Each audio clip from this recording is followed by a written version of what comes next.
Hello friends, welcome to vocab with Nikunj. चलिए शुरू करते हैं आज के एडिटोरियल का एनालिसिस। तो ये आज का एडिटोरियल है वर्क इन प्रोग्रेस, मतलब काम जारी है। किस चीज पे?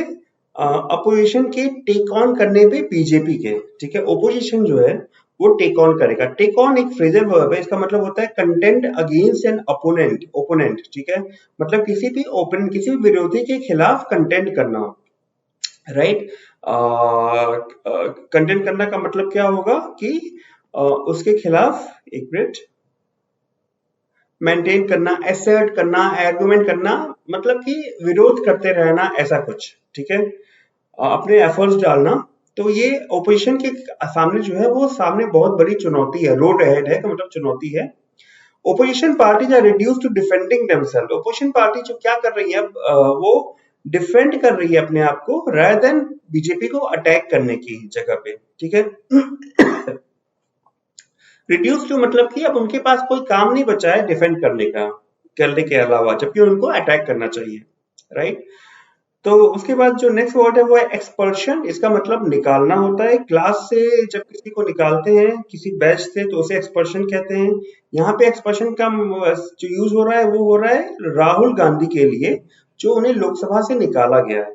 ठीक है, following a contestable outcome of a defamation case against him. क्या फॉलो करते हुए निकाला गया है? जो कॉन्टेस्टेबल आउटकम हुआ है। आउटकम है मतलब कि आउटकम का मतलब क्या बोलेंगे हम यहाँ पे? जो रिजल्ट आया है, कैसा रिजल्ट है, कैसा आउटकम है? कॉन्टेस्टेबल है, मतलब जिसपे कॉन्टेस्ट किया जा सकता है, और मोस्ट लाइकली कॉन्टेस्ट करेंगे हाई कोर्ट में, सुप्रीम कोर्ट में। किस चीज का आउटकम है? डिफेमेशन केस है, उनके मानहानि का केस है उनके खिलाफ गुजरात कोर्ट में। ठीक है, अब ये जो है वो बन गया है न्यू रैलिंग पॉइंट। देखिए, इसीलिए लोग यूपीएससी एस्पिरेंट या फिर बैंकिंग एस्पिरेंट्स जो है वो हिंदू वालों की तारीफ करते हैं, कितना अच्छा शब्दों का प्रयोग करते हैं, रैलिंग पॉइंट। ये शब्द मैंने मुझे भी सीखने को मिला। A point on which scattered opposition groups can come together, मतलब एक ऐसा पॉइंट जहां पे जितने विरोधी ग्रुप है वो एक साथ आ सकते हैं। तो राहुल गांधी को जो निकाला गया है जबरदस्ती नियमों के अंदर लोकसभा से, वो एक रैलिंग पॉइंट बन गया। मतलब उस पॉइंट पे सारे, चाहे वो आम आदमी पार्टी हो या कोई और पार्टी हो, सारे लोग एक साथ आके खड़े हो गए हैं। ठीक है, तो वो रैलिंग पॉइंट बन गया। रैलिंग पॉइंट याद रहेगा, जहां पे सारे विरोधी मिलके एक साथ खड़े हो जाते हैं। ठीक है, ये हो गया। हैज बिकम, तो ये चीज जो है, एक्सपर्शन जो है, ये बन गया है। ये देखिए, expulsion has become a new rallying point. अब एक्सपर्शन क्या है उसकी डिटेल्स यहाँ पे है, और ऐसे आप लंबे सेंटेंसेस को तोड़ते हैं। ठीक है, फॉर द, अभी भी सेंटेंस खत्म नहीं हुआ है। ओपोजिशन के रैलिंग पॉइंट बन गया है, एटलीस्ट मोमेंटरली। हाँ, एटलीस्ट इस मोमेंट के लिए रैलिंग पॉइंट बन गया है। मतलब कहने का मतलब ये है कि ऑल पॉइंट्स पे चाहे वो जितना भी झगड़ा करें, लड़े, लेकिन इस पॉइंट के लिए, इस जो निकाला गया एक्सप्रेशन वाले पॉइंट के लिए, वो मिल गए हैं, खड़े हो गए हैं साथ साथ। ठीक है, इस मोमेंट में। नेक्स्ट वर्ड जो है वांटेज पॉइंट है, इसको कह सकते हैं एडवांटेज पॉइंट भी। A position of place that affords an advantageous perspective, जिससे किसी को एडवांटेज मिले। तो एडवांटेज पॉइंट के व्यू से बहुत सारे रिलीजियस आउटफिट जो है, आउटफिट मतलब कि जो पार्टीज हैं, ये पार्टी जो है वो टू पोलर अपोजिट्स में है। पोलर अपोजिट्स क्यों कह रहे हैं? जो पृथ्वी होती है उसमें नॉर्थ पोल होता है, साउथ पोल होता है। ठीक है, तो वो बिल्कुल ही अलग अलग ध्रुव होते हैं जो कभी भी मिल नहीं सकते। ठीक है, लेकिन ये बीजेपी, तो from the vantage points of many regional outfit, these two parties not necessary to polar opposite. जैसे मैंने कहा कि नॉर्थ पोल और south pole, BJP north pole पे, कांग्रेस साउथ पोल पे, ऐसा कुछ नहीं है, क्योंकि अलग अलग पार्टीज अपनी सुविधा के हिसाब से इनसे जुड़ती है और इनसे अलग होती रहती है। ठीक है, देखिए लिखा हुआ है, as a general rule regional parties seek to expand their influence and power through fluctuating relations with the national parties, even when they are technically equidistant from both. अपनी सुविधा के हिसाब से, ये एक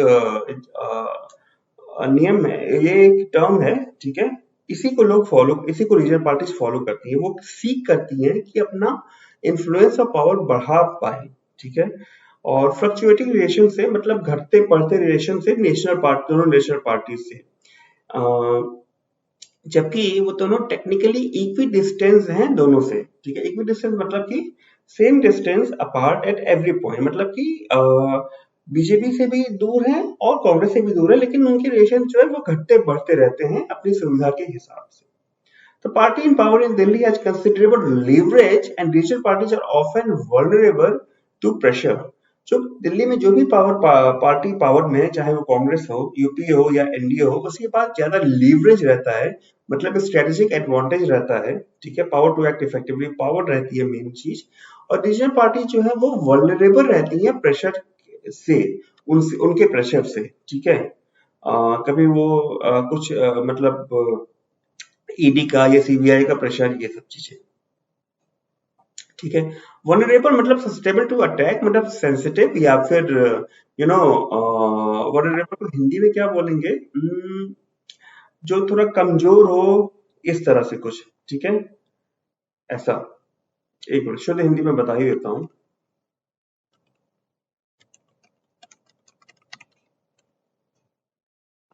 असुरक्षित, वही कमजोर, ठीक है। तो ये है।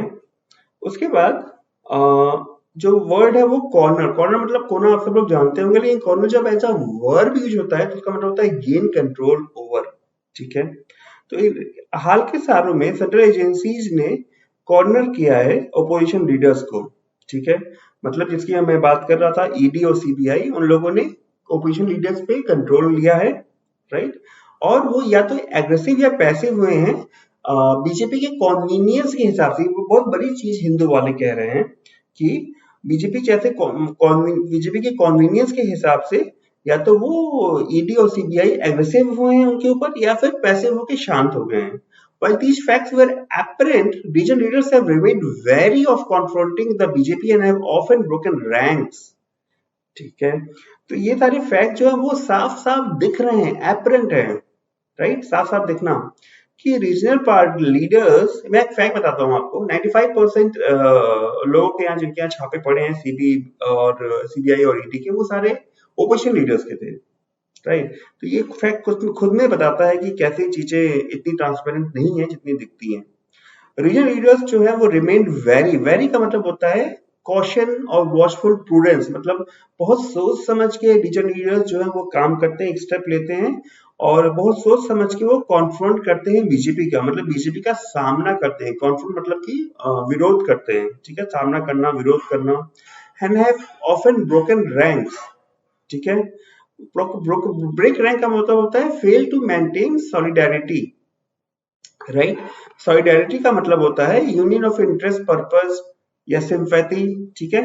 तो सिंपैथाइज करना, तो उन्होंने सिंपैथाइज भी नहीं किया है, राइट। ब्रेक रैंक का मतलब कि fail to maintain the sympathy part, ठीक है।